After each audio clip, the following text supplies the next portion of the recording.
others will ask for my support, who are receptive to it.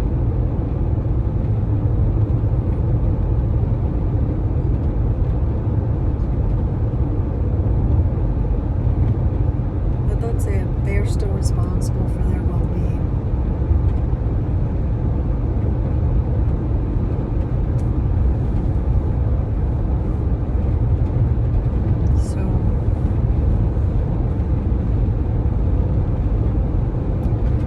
What's incredible is that I can say that and I can know that that's true.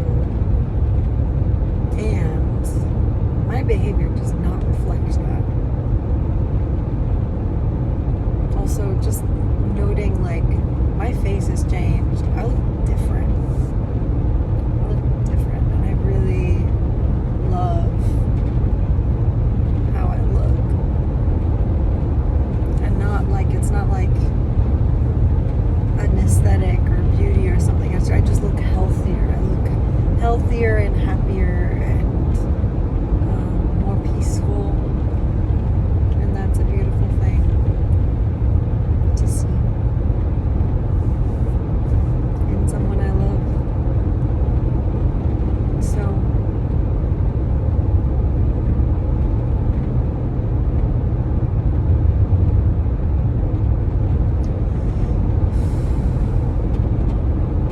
behaviors do not reflect that still. Better, a lot better. But I'm still distracted by choices for the benefit of others while being in a way that is disempowering to all of us. I really don't like, I really think I am listening to the wise, free voices of Indigenous and Black people who are telling the world, telling us all, that therapy is a colonizer's career path. Its history is, and that's not to say every therapist practices that way, but when the model and the inherent structure of it is built off of pathologizing, oppressing, minimizing the needs of others, these roles, these positions, these career paths were created to perpetuate the status quo, to maintain colonialism, capitalism, patriarchy, misogyny.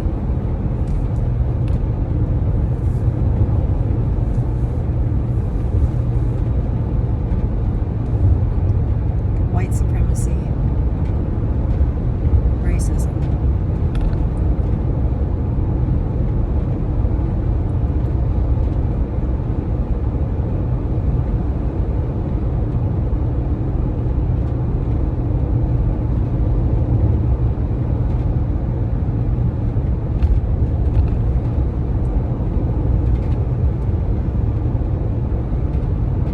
I can feel it as I get more sensitive and I remove myself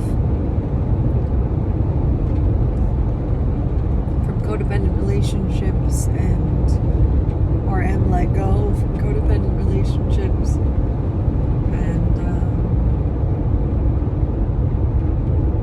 step more into my sovereignty energetically, physically, emotionally. There's a heightened sensitivity to the spaces and places where this insidious history still lives.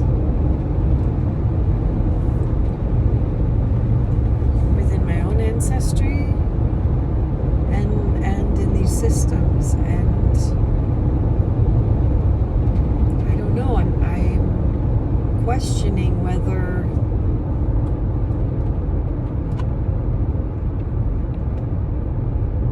I never be a white therapist who isn't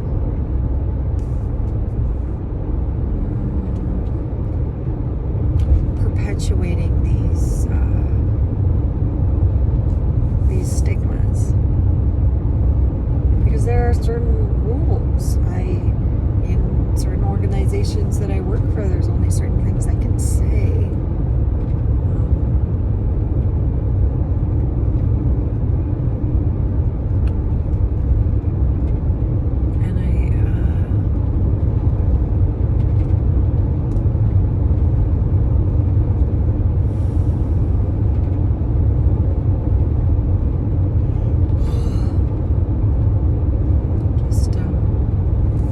Getting a taste of what full expression can be like in new friendships that are allowing me to be me. Don't ask anything else of me in this partnership that is consistently showing me that I can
videos that I haven't posted or done anything with. Even just knowing that there's a possibility to share this with anybody feels liberating in its own way.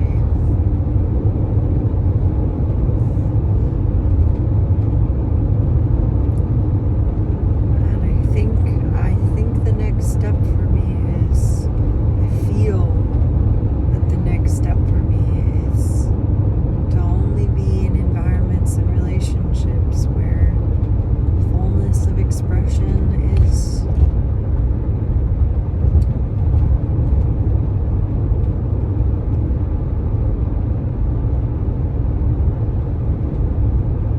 celebrated,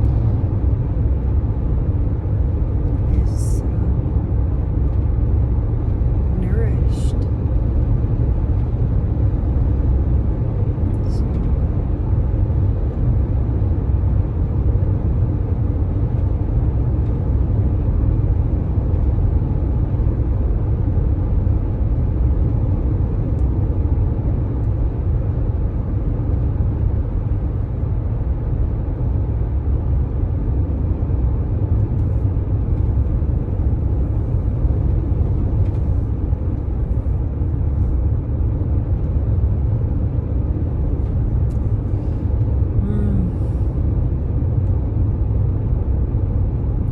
This is not any should or shade or pressure on anybody else doing this work or anybody that I currently work with. They are incredible. The work they are doing is beautiful. I have nothing but respect for them. This isn't about anybody else's path but my own.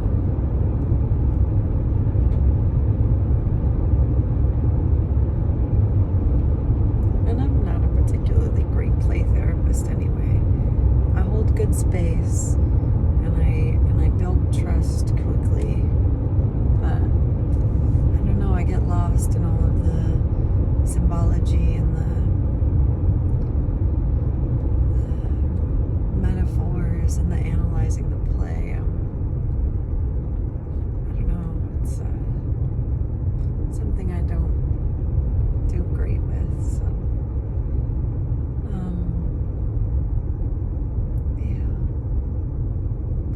going to be really sad to leave.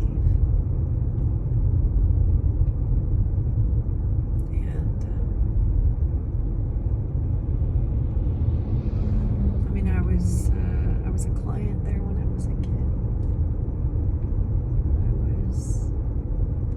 It was an important part of my journey to receive those services. I wanted nothing more than to be able to come return the favor to the community. And to some degree I've done that for some kids. And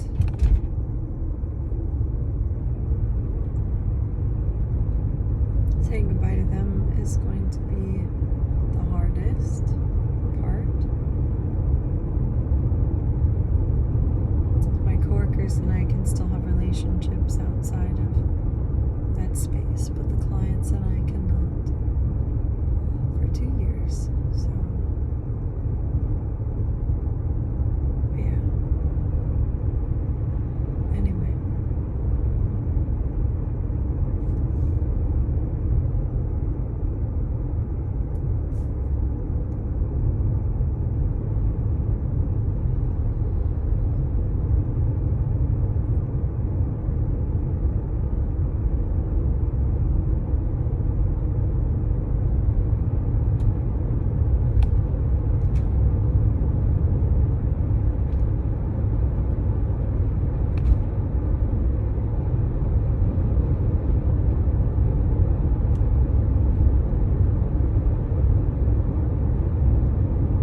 I really wanted to create a channel and videos that are helpful to other people. I really wanted to be of service. I have a lot of skills and tools and almost ability to do so. And I think I'm realizing that's not what this is going to be. It's going to be about me. Feels a little insane. I don't really know how to do that, but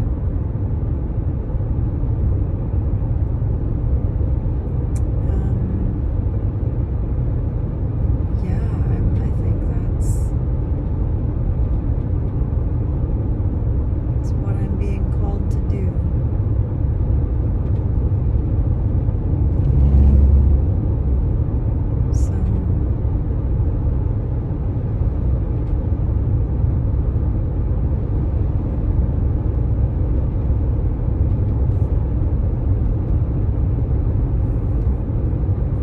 So that's what I'll do.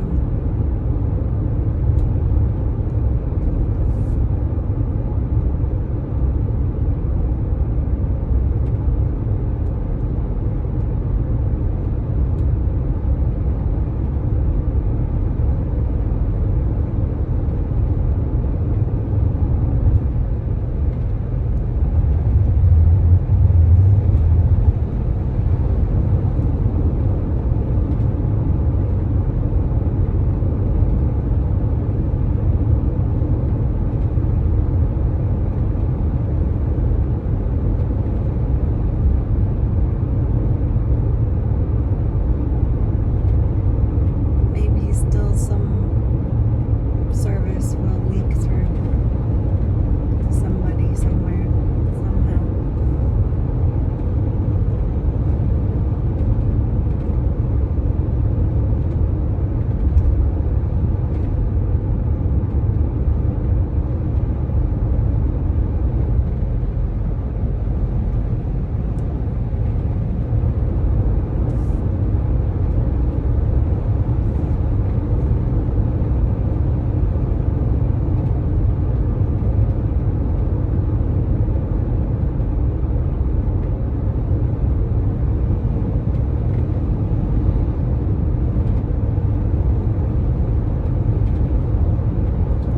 Say this for whoever it's helpful for.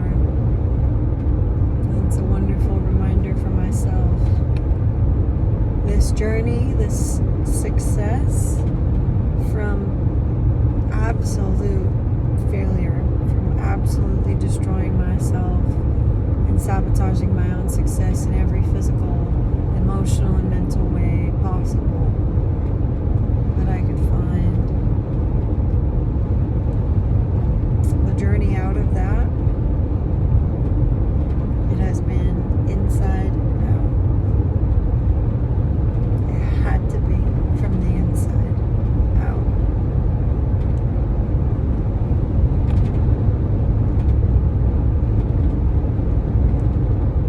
And that's not some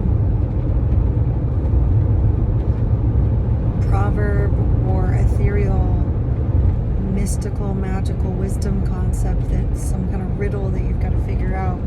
It's literal. I mean, watch a video on neuroscience or neurobiology or hormone or chemical pathways or metabolic processes. Any of that will show you that when neurons fire together and have a thought, there's a cascade effect that thought. I'll give you an example. If I go to the zoo and I see a tiger, the thought goes through my head of, wow, what a beautiful tiger.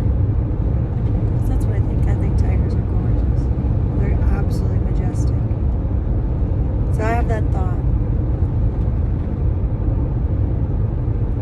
Pathway gets triggered to feel amazement, wonder, curiosity, connectedness. Mirror neurons get triggered because when I see something that impresses me, I want to move like it. I want to learn from them. All those hormones get released, which lead to behaviors, which might be sighs or leaning forward or locking in and paying attention or taking out a sketchbook and drawing a picture or whatever it is that I do in that moment as a behavior in response to those emotions and those thoughts. And that's how the cascade works. And if my behavior or the emotion triggers some kind of other thought, the cascade begins again. And we can end up with a pretty complicated cocktail within us in moments. Get off topic a little bit, but this is the dangerous thing about video games and movies. It's not them themselves, and sure, screens have their own thing, and we can talk about that another day, but it's just the fact that we are triggering rapid fire thought pathways. If you've conditioned yourself to think healthy, supportive, responsible thought pathways while you game, it's a fast track to training yourself to really be confident and feel good about yourself and to do well, to excel. But if they're negative thoughts, if they're thoughts like, what the fuck is wrong with me, or what am I doing, or, if you play long enough and start to dissociate and then you start to play it badly, then all of a sudden all these pathways get triggered even though you're just tired or need a break. Now in a rapid fire succession, way faster than we would experience in day-to-day life, we are reinforcing pathways and solidifying neural connections and filling our body with drunk cocktails that are pretty intense. And that's why when we get off a game, we can have a pretty negative or just intense physiological experience, because not only were we dissociated and we were filling ourselves with hormone cocktails. It's like being drunk, and now we come out of it and it's like, whoa, there's so much in there that I didn't even know about, and now I'm just in it and I don't even remember the context. So anyway, inside out, for me that had to be the mind, because that's where those pathways start. Trying to just change behaviors, but not changing the emotions and our relationship with them, and not changing the thoughts that trigger the emotions.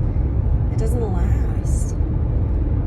I tried to be a consistent athlete again outside of playing soccer so many times. I tried to consistently work out and take care of my body, even though I knew it felt good. I knew it would be good for me, but I wasn't changing the thoughts. Wasn't changing the feelings. And I had thoughts like, I don't deserve to feel good, or I'm not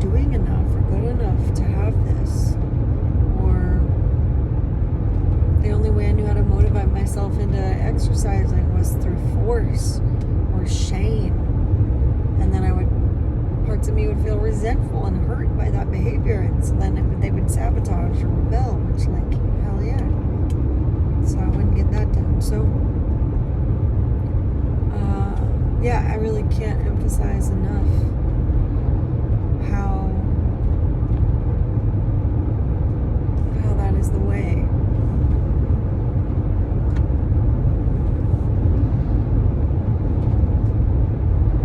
Inside out. Alchemical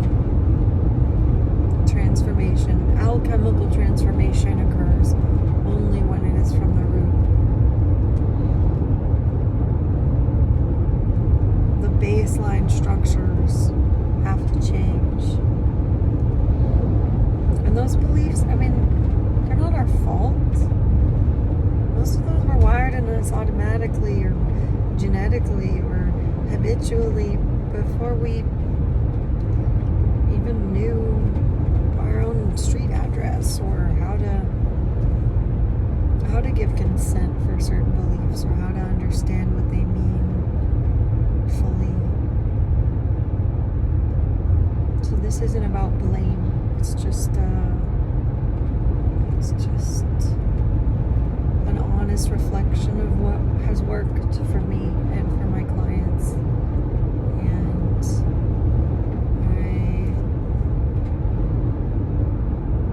I couldn't be more grateful for this path. And I don't identify with therapy anymore.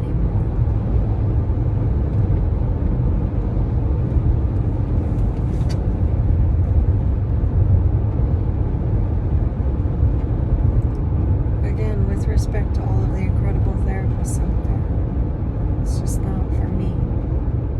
And to be $130 in debt, $130,000 in debt to get this degree and do this work, and then to realize that it's not for me.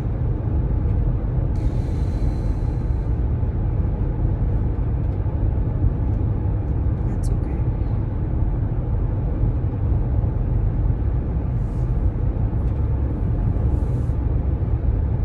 That's okay. I don't regret my path.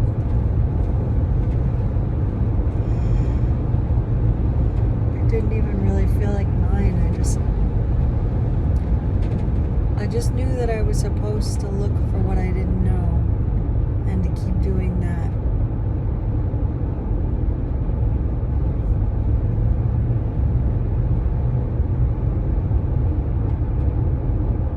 Every time I got to the point of this space has taught me everything that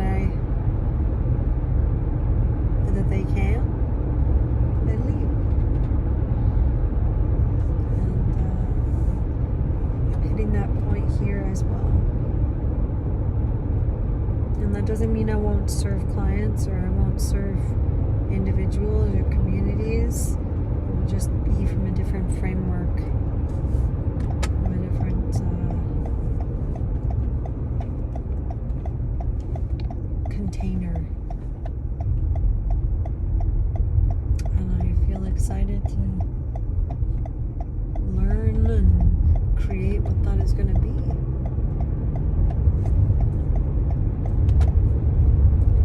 But it seems like this,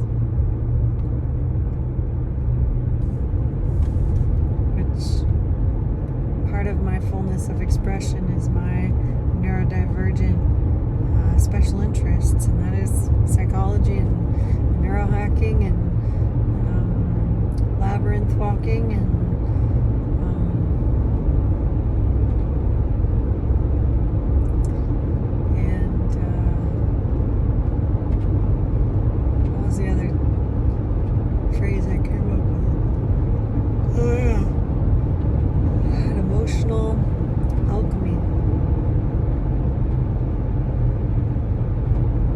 special interests, so to whatever degree that's helpful for folks to hear about. Me expressing myself on here is, I would have to suppress myself, parts of myself, to not talk about that, so it is what it is.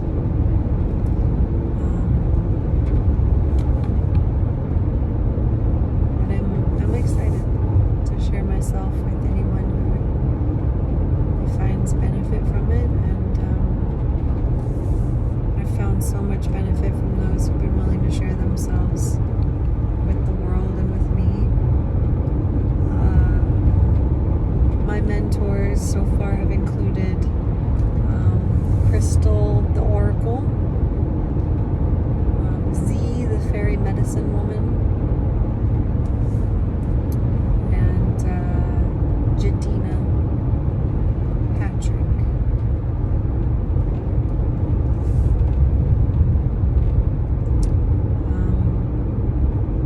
I've also received a lot of support from Cariana Vanzo, KV, with what used to be Aquarius Nation. She's gone through a number of different titles. I think it's settled on Black Moon Mama, Black Moon. I'll find it out. And Byron Katie.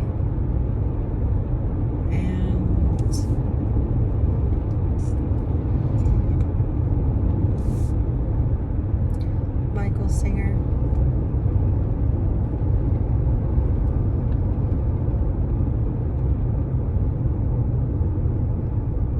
So, not that I'm on any of their level, but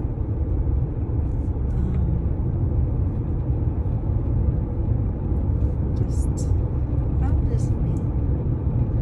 So, and there's a sweet little puppy riding in the back of a truck in front of me. It's so cute. Okay, I think the message ends here. So thank you. Just thank you.